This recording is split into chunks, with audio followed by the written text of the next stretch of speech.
তোমাদের কাছে প্রেম ভালোবাসা জিনিসটা মনে হবে যে না জানি মানে এই তোমার কেউ যদি থাকে পার্টনার যে সে চলে গেলে বুঝি সব শেষ। আমাদের এক্সপিরিয়েন্স থেকে বলি ভাইয়া বিশ্বাস করো কিচ্ছু যায় আসে না, চলে গেলে চলে যাক ভাইয়া। এখন মনে হবে অনেক কিছু, বাট আসলে ভাইয়া রিয়েলিটিতে কিচ্ছু যায় আসে না। 2-3 বছর পর গেলে এখানে আমি একটা জিনিস অ্যাড করে চাই, সেটা হলো যে আমরা কথা বলতেছি আমাদের এজ তো 25, মানে আমার 25, তোমার কত 22? এরকমই ভাই। হ্যাঁ, মানে 20+। আমাদের এজে আসলে অনেক কিছু চেঞ্জ হয়, আর একটু বড় হলে আরো চেঞ্জ হবে। বাট স্কুল লাইফের আমরাও তোমাদের মতো ছিলাম, মনে করতাম যে এটাই সব, এটা সব না ভাই। Feelings is far more different, মানে Life. এত এক্সট্রিম যায় ফিলিংসটা।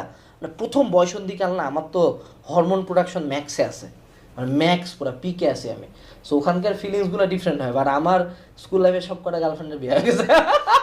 আর আমি তোমাকে যেটা বুঝাচ্ছি যে নিজের মাথাকে এটা বুঝে হচ্ছে অ্যাট সাম এজ কিছুদিন পরে তোমার কাছে এগুলো খুব বোগাস লাগবে। ডোন্ট ফাক আপ, মানে এই সময়টা ঝামেলায় জড়াও না।